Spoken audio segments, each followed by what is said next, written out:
Hello and welcome to my Honkai Daily Grind. For this video we're going to be covering Memorial Arena. So, what I like to do for this is I hit the first boss a couple of times, usually 3, but then I do the other 2 at least once. This way I lock in the Valkyries I plan to use for each battle. In this case it looks like it might be fairly important, because I've got 2 enemies that are weak to ice damage. So, for these 2 I'm going to have to get fussy. Not sure how I'm going to do it, but I'm going to do it. This first boss, however, I've got pretty free rein on who to take. They're fairly resistant to most elemental types, however they are a bio type, so my best option is to bring a mech type of some kind. Well, odd recommended team setup. I don't think I'll be going with that at all. I will, however, be going with physical damage, so this is my choice for an elf. After that, let's take a look here. Let's filter down to mech type. Where can we do that? Physical, fire, bleed, blah, blah, blah. Ah, there. Mech type. So, these 2 are possibly my best mech type damage dealers, but they're both elementals, so they won't be all that effective for this fight. My next best mech type is actually this version of Durandal, Bright Knight. However, her thing is the fact that she can do the Lance stun, which prevents the enemy from doing anything, and also takes them out of certain combinations. This is actually going to be a really good thing, especially for stage 4 and 5 for this particular encounter. Basically, if I save the lance shot for just the right moment, I can prevent its ultimate attack that tries to kill whoever's on the field if you fail to dodge, kind of thing. Now, for support, since the other 2 fights don't require any sort of physical support, they're going to be elemental-based combat, I can fill this team out with some of my best elemental supports. So, here we go. So we've got Durandal for the main damage, we've got Armored Bronya for a support shield that increases physical damage, and we've got Starlet, Teresa, for a boost to debuffing the enemy and giving a buff to our fighter. So here we go.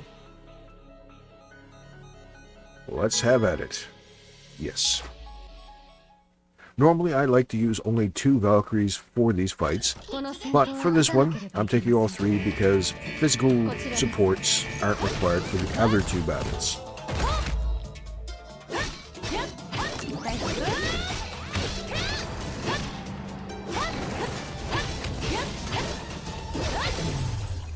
Now I did use her lance shot early this encounter. Well, this is also stage 1. It didn't matter too much. Stage 2 won't really matter that much either. Same with stage 3. It's stage 4 and 5 that'll be an issue if I use the lance attack too early. I'll essentially make myself slightly vulnerable.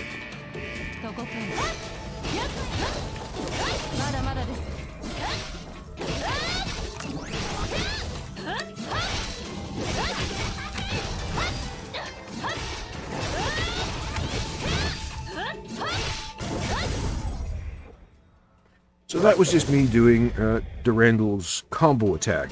Basically it's a chainable attack where you can repeatedly charge up, stab them repeatedly, jump back, throw a lance, charge back in, stab them repeatedly, jump back. You can just do that until you get knocked out of it, or you need to change up your combo. This is the last stage we're going to run for this particular boss, and then I'm going to be switching over to the next one. However, the next one, I'm going to have to make some choices, important ones.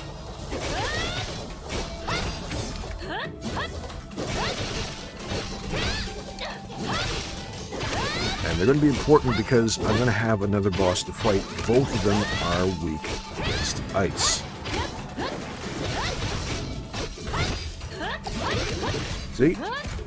It actually fired off the ultimate I was talking about that I didn't think I'd see until wave 4 or 5. That was the ultimate attack, where if it connected, it usually takes out whatever Valkyrie is on the field unless you've successfully dodged it. You can get out of range of it, but only if you go to one of the 4 corners. You pretty much have to go right into the corner to get out of range. So, that's that for this attempt, for that boss. Durandal is excellent at upsetting a boss's mechanics, basically shutting them down. Alright, so, for this boss, it's weak to fire. Same with this one. This particular boss is actually kind of nasty. I'm going to do them first. I'm going to do it slightly out of order here. And the reason for that is because this boss is actually much more challenging than this one. If I can't put together a decent ice team against this one, that's okay. This is going to be the more challenging of the two. This one I could use a non-ice based Valkyrie and still be able to defeat it fairly easily. This one, not so much. It's got a phase that if you don't shut it down quickly enough, will do an ultimate that will take out your Valkyrie. There is no way to get out of range of it. You need to successfully dodge it, or it will knock out the Valkyrie on the field. The only other way to avoid it is to freeze him before he has a chance to fire off that nasty ultimate attack. So my preferred team setup is actually just these two, Ursula of Reason and Blueberry. However, I've found that running with, where is she here? Haxor Bunny Bronya has tremendous benefits for an ice team, especially with the Ursula of Reason.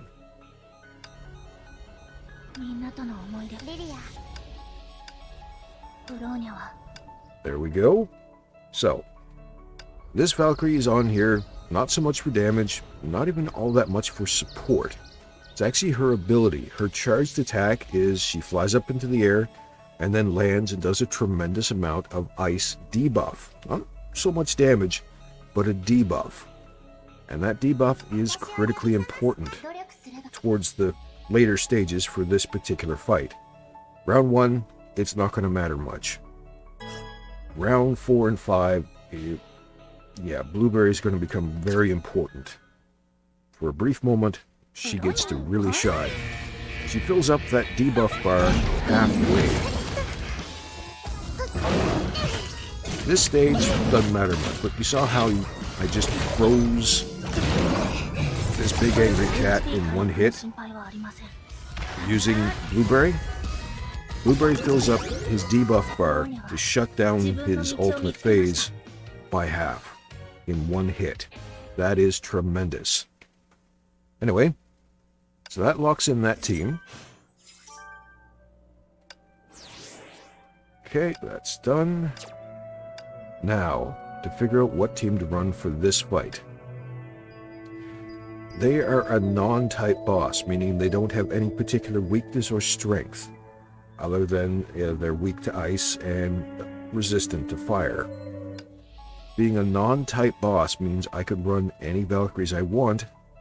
I won't gain any penalties or benefits. The only thing is, I want to try and run ice if I can. So let's take a look here. Unfortunately, I don't really have a lot of good choices for ice anymore, because the only Valkyrie I have that's actually really solid as an ice damage dealer is the Ursula of Reason. If I somehow manage to someday get lucky and get one of the two missing Valkyries I've got, both of which are extremely good ice damage dealers, I'd love to get my hands on either. Unfortunately, I didn't have any luck drawing for them. So, I'm going to have to work with what I've got. In this case, as I said, because this boss doesn't have a type, I can run whatever I feel like running. The only key being is if I could run ice damage, that would be a better choice than any other choice. However, as long as I don't run fire, I should be good to go. So I couldn't run any of these Valkyries because they're all fire-based. However, I could run Azir to apply a debuff to the enemy. Since I wouldn't be using her for her damage, as much as her ability to apply a debuff and apply a buff to the Valkyrie, the other Valkyrie that would be coming out. For this fight though, I'm thinking Seelie Nymph. So I'm going to go with a physical team. I could stick with this elf to apply some frost damage, just for fun, but I think I will actually switch them to the physical damage elf. And on top of that, I will build them up as a physical damage team. So I still have physical damage buffing Valkyries to pull out. But you know what? I could even increase this further by switching from this Valkyrie to the Herschel of the Void. That way, I'm increasing the damage output slightly, getting all the physical damage buffs. Should make this fight slightly easier.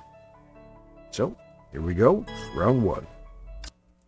And worst case scenario, if the Herschel of the Void doesn't work out, I can still switch to Seelie Nymph just by switching out Herschel of the Void for Seelie Nymph. No other changes required.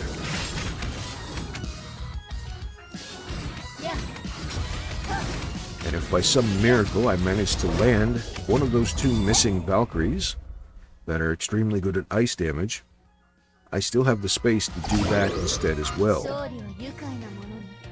But I don't think I'm really going to need to, since the Herschel of the Void is extremely powerful.